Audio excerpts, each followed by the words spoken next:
Today I'm going to show you how to access the cabin air filter on a Toyota Sienna van. This is a 2004, but this should work the same with the entire second generation from 2004 to 2010. So the first thing you want to do is open the bottom part of your glove compartment. Next, you want to press in on both sides of the glove compartment and pull it forward towards you. That will slide the whole thing down. And now you have a view of your cabin air filter, which is right here. You want to press both sides of the cabin air filter holder and pull it out.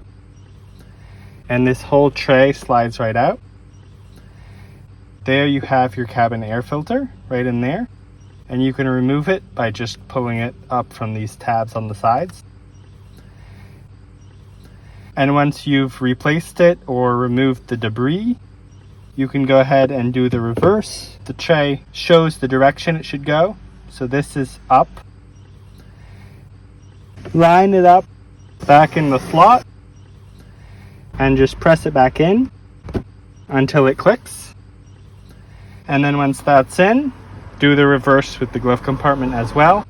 Press in on the sides, push it up, and it's now back in its normal position, and it closes just like that. So that's how you access your cabin air filter on a 2004 Toyota Sienna. And again, this should work for other model years as well. For more second generation Sienna reviews and how-to videos, consider subscribing. There's more on the channel and plenty more to come. Thanks for watching, and I'll see you next time.